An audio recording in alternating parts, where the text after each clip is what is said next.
Tšau, sõbrad! Teie vaatate sarja Tähesäras Nõo. Me kohtume erinevate Nõo inimestega, kuulame nende mälestusi, nende lugusi, nende meenutusi ja teie saate sarja vaadata igal pühapäeval Nõo valla koduleheküljel.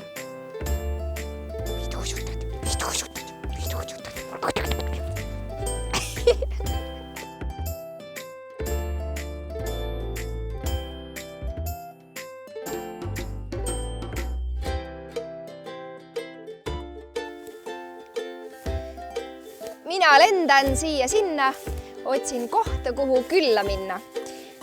Tänane külaline on Varmo Savimägi.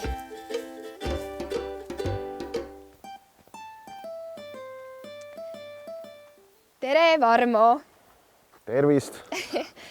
Kuhu me nüüd täna tulnud oleme? Täna me oleme tulnud Nõo jahiseltsi. Ahaa.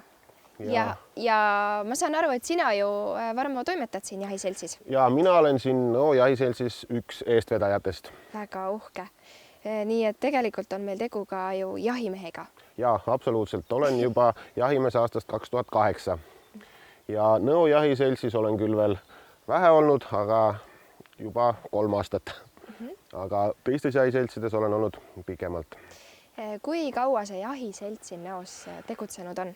Nõo jahiselts on tegutsenud siin ikkagi juba väga pikalt, aga juba Nõukogude ajast saati, aga ütleme niiviisi, et kui me nüüd lähtume Eesti ajast, siis tegelikult Nõo jahiselts on loodud 1999.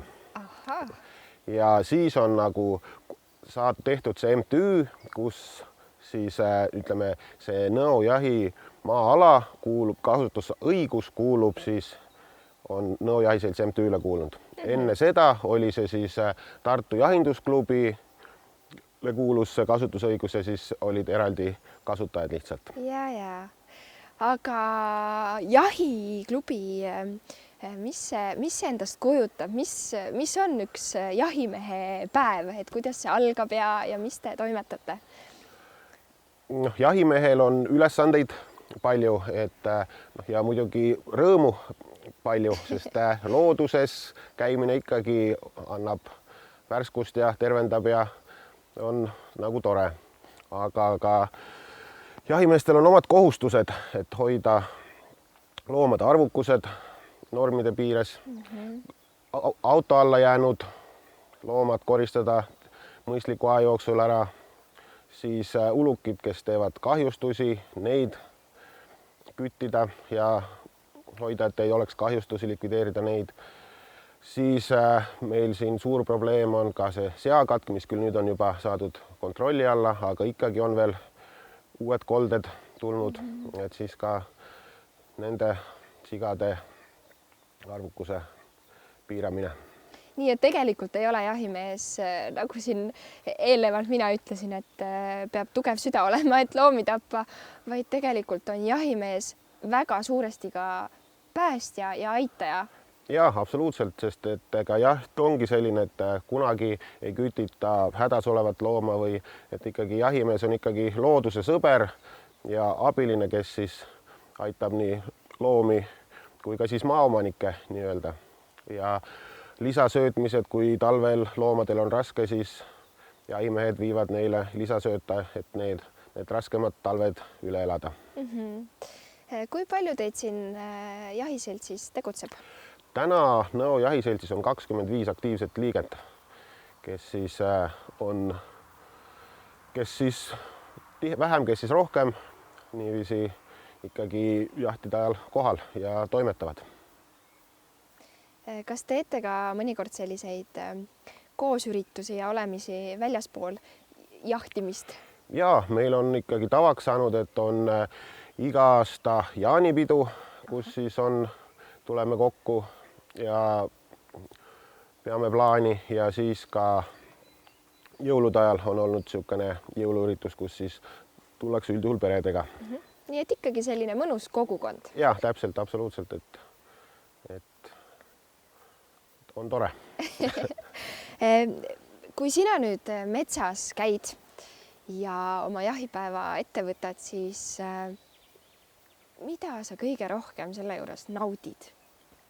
looduses viibimist kindlasti, et toredate inimestega aja veetmist, sest noh, täna jahiseltsis mehed ikkagi ja ka loodus annab alati uusi väljakutseid ja häid mõtteid ja saab koguda uueks nädalaks energiat. Et selles suhtes on ikkagi see tore. Kohe tekib küsimus, et kui pikk selline tööpäev on? Noh, üldjuhul see sõltub, aga tavaliselt on ikkagi niisugune täis tööpäev, et hommikul 8-9 saadakse siin kokku, täidetakse vastavad paberid, peetakse plaan ja siis minnakse metsa ja siis sõltuvalt, kuidas on olnud, et vahepeal on pimedani läinud, vahepeal on ka lõpetatud juba lõunast, et kuidas Diana meile soosinud on meid. Diana on siis jahijumal. Ah soo, jahijumal. Jahijumalanna. Jahijumalanna. Ja. Väga huvitav, vot mida kõike teada ei saa. Varmo, aga me oleme nüüd siin Nõos ja jahiseltsis, aga mis seos sinul Nõo vallaga on? Kui kaua sina siin oled toimetanud, elanud? Mis sind seob Nõo vallaga? Mina olen Nõo vallas suht noor. Aga kolisime, et küll mitte nüüd Nõo valda kolisime 2010 ja siis me elasime Vissi külas.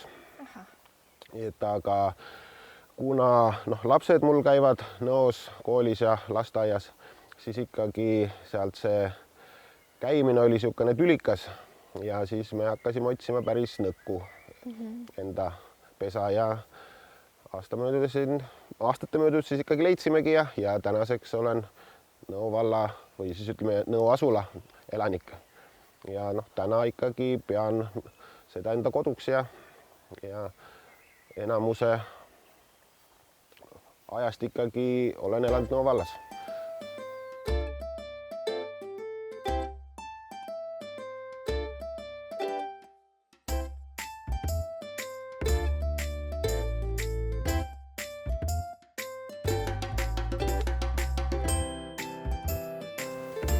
Ja see hütt on siis jahimeeste, meie jahiseltsi meeste poolt ise kõik ehitatud. On jah? Jah, et see...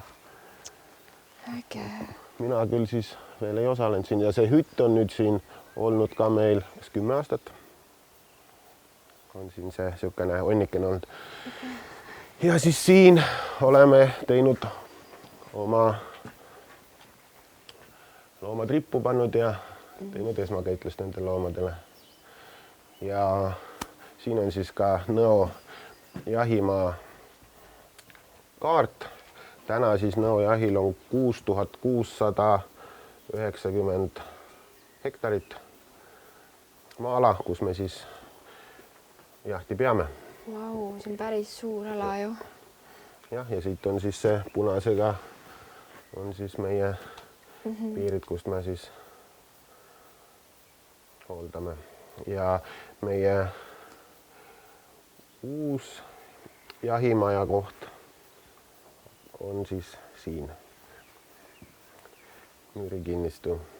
Oi, kui põnev. Ja sinna me ju lähme vaatame üle. Siin on ka mingisugused nummerdatud hambad. Siin on põdra lõualuud ja siis põdra vanust määratakse hammaste järgi ja siis Tartu Jahindusklubi on teinud sellise kingituse kõigile Tartu jahiseltsidele, kes siis sinna klubisse kuuluvad, et on pandud peale hammaste järgi, et oleks lihtsam võrrelda, et kui vana see põder nüüd on. Ja siit on siis näha, et see on nüüd 6,5 kuni 7,5. Siin on 4,5 kuni 5,5, et vastavalt siis hammaste kulumisest saab siis seda. Milline kõige vanem on? On see mingi eriti vana? Eriti vana.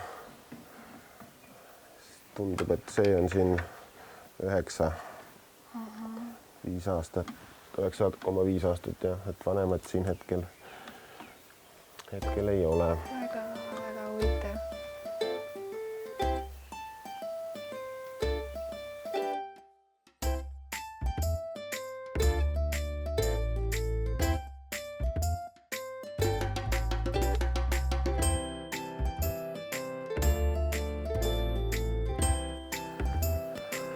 kas jahiseltsis ka naisjahimehi on? Täna meie jahiseltsis küll ei ole, aga väga paljudes jahiseltsides on ka naisi.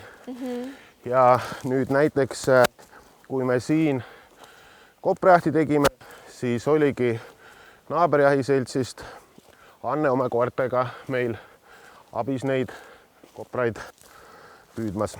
Ahah. Et on ja järjest tuleb neid naisjahimehi juurde. Siin on üks koprad alustanud natukene tööd puu kallal.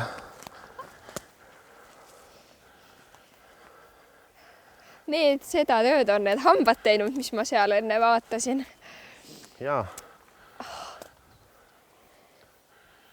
Ja kobras langetabki neid suuri puid, et saadeks ole sealt toitu, aga põhieesmärk on ikkagi see, et see suur puu saaks eest ära ja saaks paju ja need hakata kiirelt kasvama, valgust juurde, et oleks toidulaud rikkalikum. Nii, siin on nüüd see koht, kus siis oli sihuke üks suurem tamm ja siin siis see kraav jookseb kuni alla meie jahimajani ja sealt veel edasi, see on siis peakuivenduskraav, kus siis koprad tegid tammi ette ja tegid siia endale pesa. Ja siit meil õnnistus päris mitu kobrast välja püüda ja et maaomanikud on kindlasti või metsaomanikud on kindlasti rõõmsad, et enam ei ole seda ujutust seal. Ja see ei ole siin ainukene tamm, et siin oli ja selle kraavi peal oli neid veel mitmeid, et selle kraavi pealt me siis saimegi 8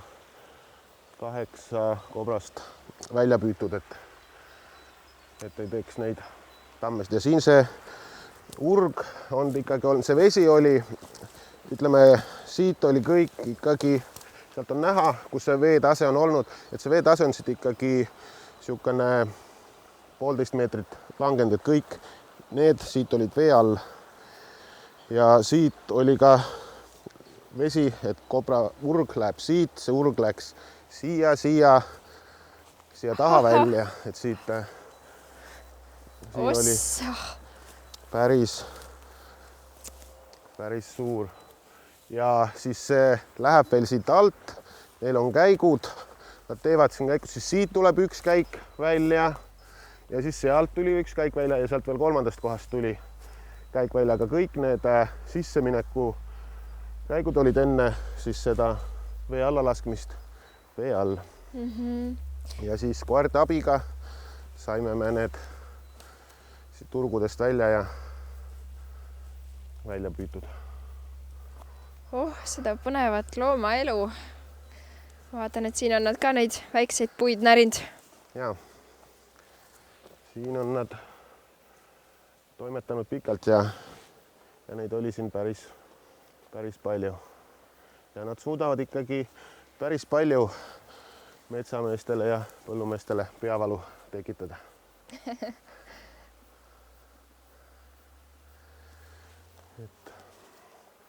Aga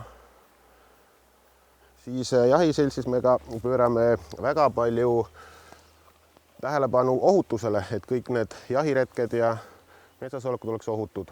Ja siis iga aasta me ehitame ühiselt kõrgpukke, et võimegi käia ka vaadata meie kõrgpukke, et millised need välja näevad ja kuidas siis seal see elu toimub.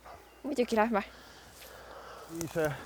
Siin ongi siis näha, et iga aasta me proovime teha niisuguseid kõrgpukke, et tagada siis jahimehe ohutus, et kõik oleks ilusti näha ja need on ilusti pandud siin ühe rea peale ja on hea kõrge ülevaade ja niisugune ohutu.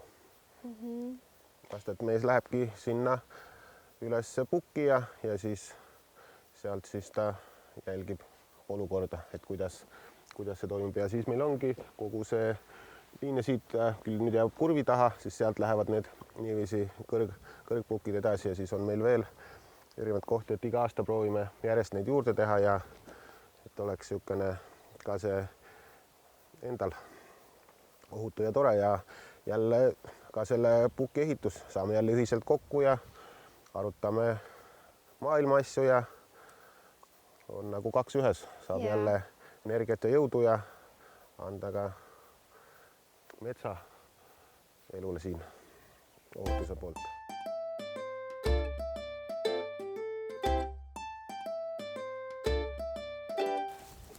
Siia on siis meil nüüd plaan ehitada uus jahimaja või õigemini siis esmakäitlushoone. Ja sellega me siin planeerime ikkagi 1,5 aasta jooksul hiljemalt valmis saada.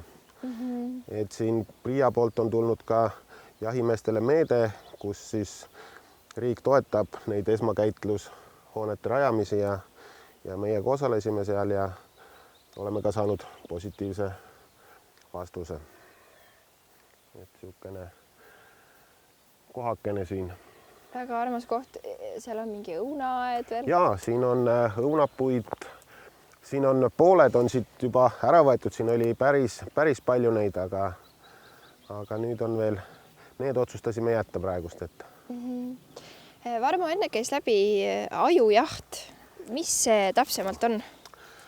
Ajujaht on siis selline jaht, mis algab, ütleme, oktoobrist ja peetakse siis suurulukitele ja siis kütid ja jahimehed tulevadki kokku ja siis tehaksegi, ütleme nii-öelda aju, et kui on siin niisugune metsajupikene, siis pannakse kütiliin sinna teatud kohtadesse ette ja siis teine osa jahimeestest hakkab siis häälega läbi selle metsa minema ja siis loomad siis selle hääle peale hakkavad liikuma ja siis kui on Diana olnud jälle armuline, siis õnnistub sealt võib-olla mõni loom tabada, võib-olla mitte, võib-olla on seal loom sees, võib-olla mitte, et aga selline ongi see ajujahi mõte ja siis samamoodi on ka koerad, et siis lastakse koer, samamoodi lähevad inimesed ja läheb koer ka. Ja siis kui koer hakkab haukuma, siis on teada, et koer on looma leidnud, et mehed peavad valmis olema, et kohe on näha looma.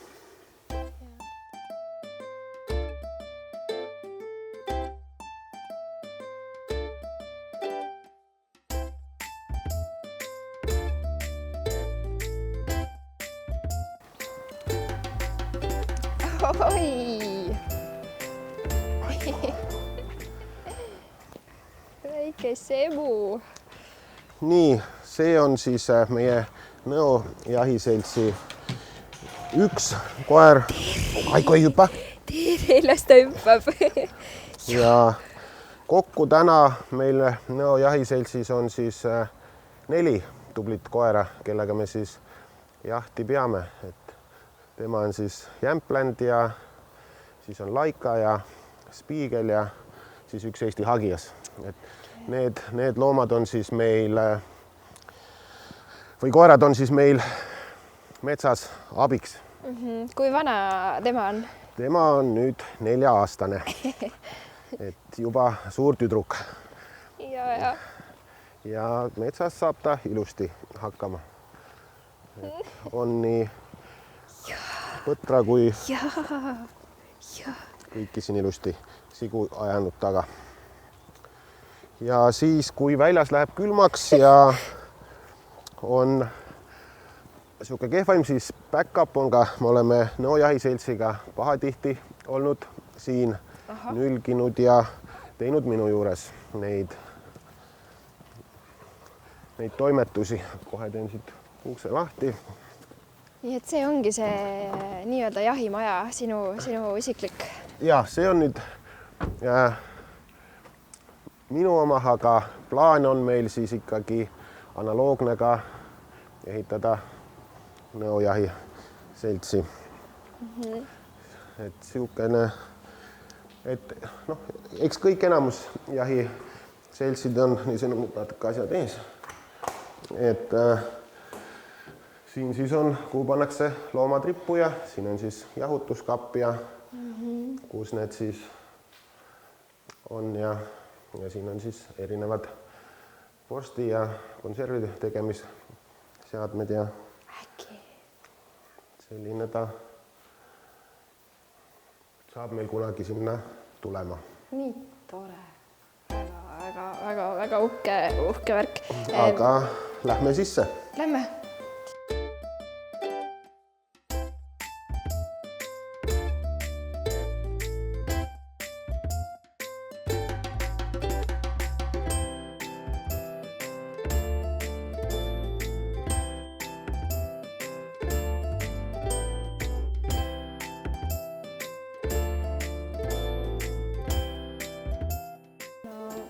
Mina ei tea, mina olen nüüd siin maitsnud head ja paremat loomalihast valmistatud vorstikesi ja nii põnev on tänane päev olnud, igasugused uued teadmised.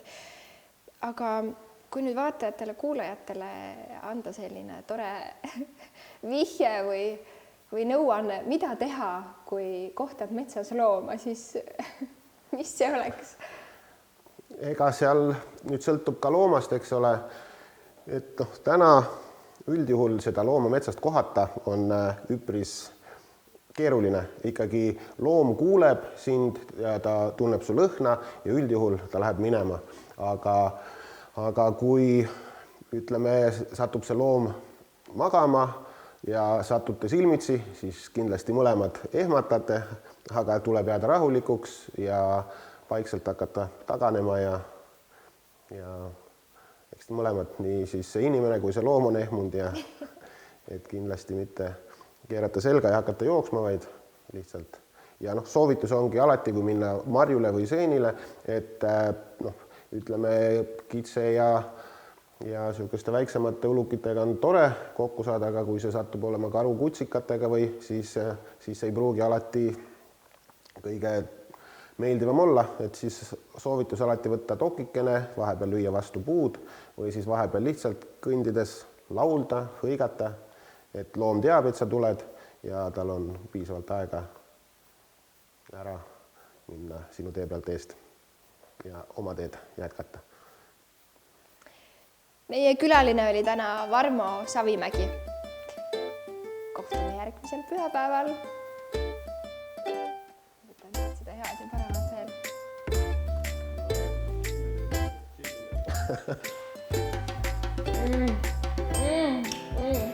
Selle heli ma jätan peale. Nii äge, muidugi ma tahan korralikku ise tehtud asjad.